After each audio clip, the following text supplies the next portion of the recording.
A little while ago, Insta360 sent me their Ace Pro 2 camera to try out. That's this guy right here.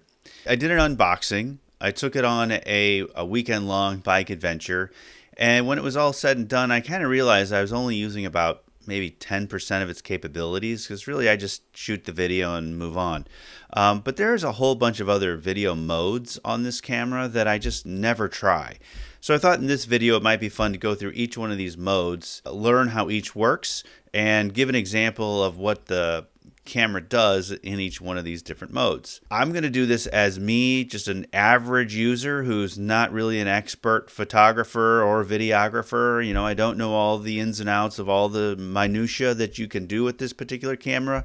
So I'm going to take it from the kind of the general point of view. So let's go through each one of the video modes, talk about them, and see which one is the most fun to use.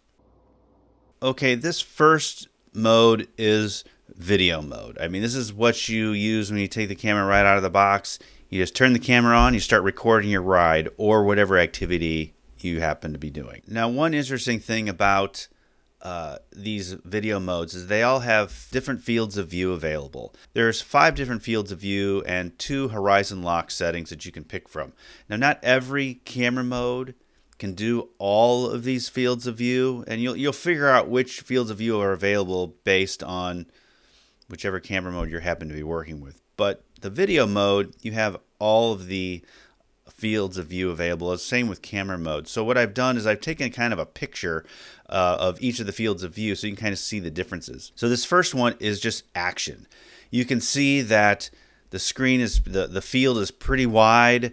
It goes off pretty deep. I mean, from where I took this picture, the swing set isn't that far away, but you can kind of see how it really takes a big holistic picture of the space you're in. Now this next one's called Mega View. When I hear the word mega, I think even bigger than action, but really what it seems to do is kind of zoom in just a little bit. So now the swing set's a little closer, the corners are a little more cropped in.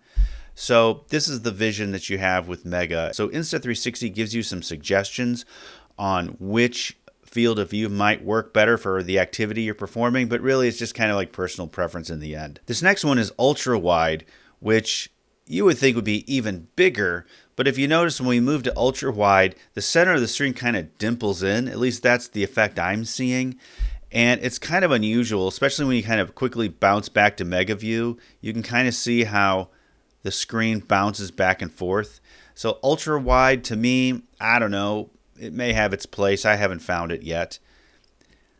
The next one is D-Warp, where that dimpling in effect of the ultra wide seems to get pushed back and the field of view is still kind of wide.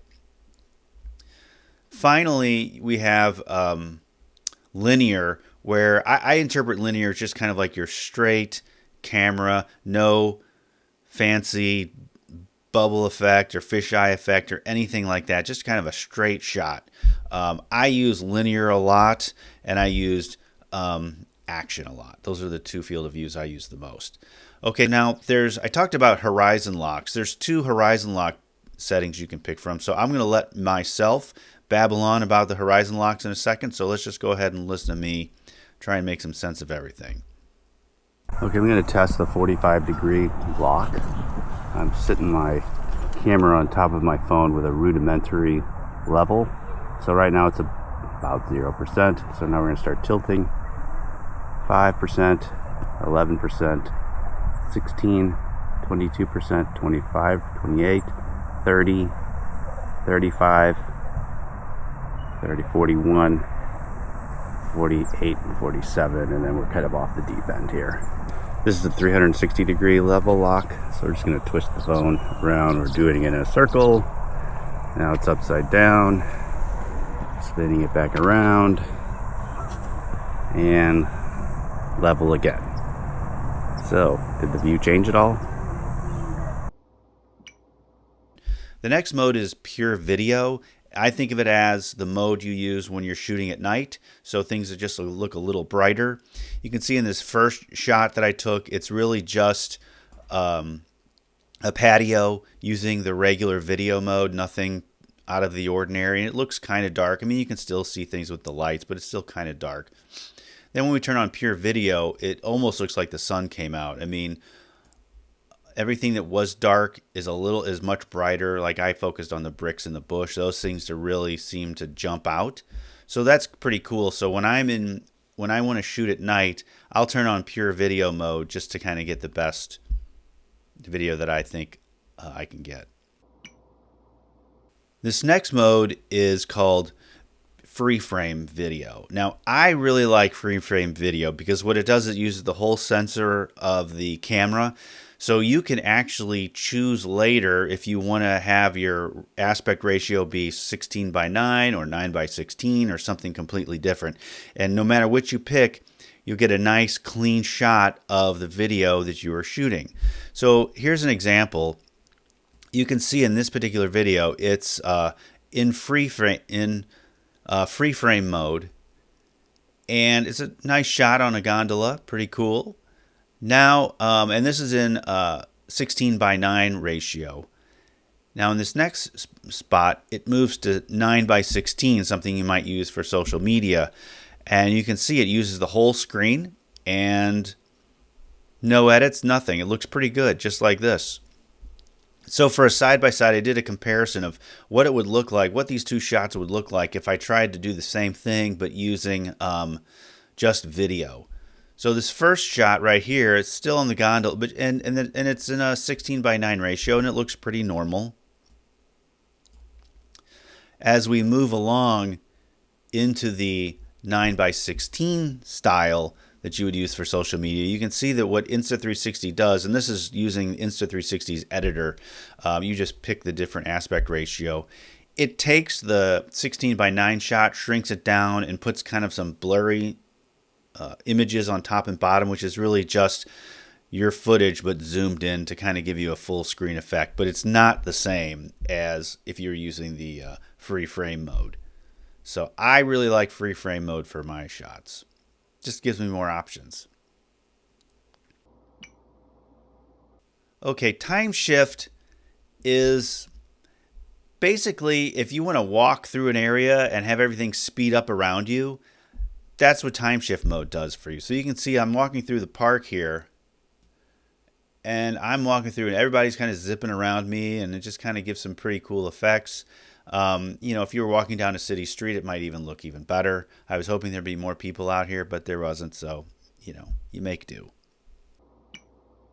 Now, Timelapse is kind of the same idea, except you just leave the camera steady and you let things zip around the camera instead of you moving along with it. I would imagine that each one kind of gives you the same effect, but these are just the two different outputs that you can get if you use these different settings. The next one is road mode, and road mode's kind of interesting because it acts as a dash cam.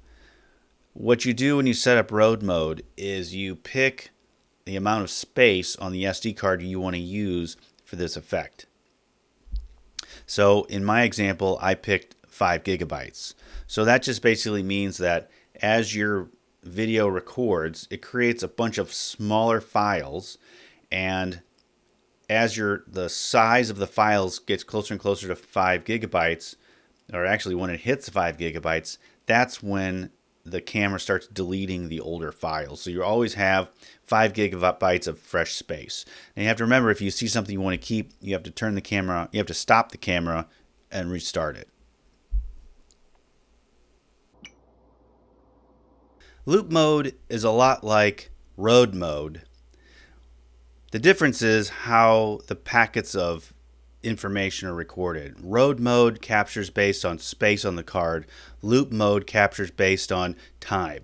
So if you say want to go on a 3-minute walk and you want to set your loop from 1 minute, it'll record and store a file after 1 minute is recorded. So after your first minute of your walk, you've got a file that's 1 minute long, and then the second file for the second minute is starting to be recorded.